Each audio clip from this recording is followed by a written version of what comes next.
بگمرود خولوف ساکن 42 ساله دهه رشنه پایان جماعت شینگ در کنار شهر پنجکند را که برای اشتراک در مراسم دفن برادرش از روسیه آمده بود بازداشت کرده با جرم لایک گذاشتن در زیر مطلب ضد حکومت به 10 سال زندان محکوم کردند.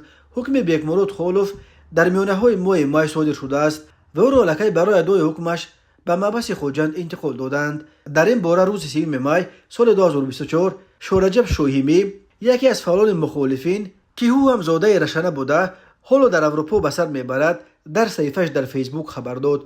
مقامات حفظ حقوق پنجکند تا کنون این خبر را شرح ندادند، ولی شورجب شویمی روز 31 مای در صحبت با پایگاه خبری بامداد خبر داد که بگمرود خولوف سال 1982 پدر 3 فرزند سالهای زیادی در روسیه، اولها در برناول و سالهای آخر در سنت پتربورگ از حساب اوستایی روزگار خانواده‌اش را تامین میکرد. شویمی گفت امسال برای خانواده آنها سال خیلی وزنین آمد. یک بار 2 برادرش وفات کردند. او با دلیل در موجت کاری بودنش در مراسم دفن برادر اولش اشتراک کرده نتوانست، ولی تقریبا 1 یا 2 ماه پیش وقتی برادر دومش هم درگذشت برگشت تا در مراسم دفن او اشتراک کند. یگان 3 روز بعد نماز جنازه و دفن برادرش او را دستگیر کرده به پنجکند بردند و لکه میانه های ماه مای حکمش را برآوردند 10 سال زندان برای 1 یا 2 لایک در زیر مطلب هایی که ضد سیاست پیشوای ملت گفته می شوند.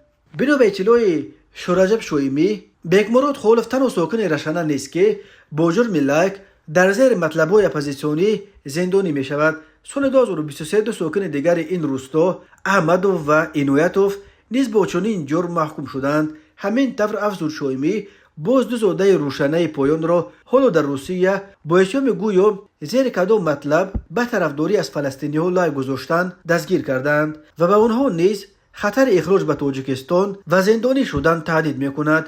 مقامات تاجیکستان در سالهای آخر 10 نفر را با اتهام تماشای کانال های اپوزیسیونی و لایک گذاشتن در زیر مطلب های ضد سیاست حکومت و پیشوای ملت دستگیر و زندانی کردند.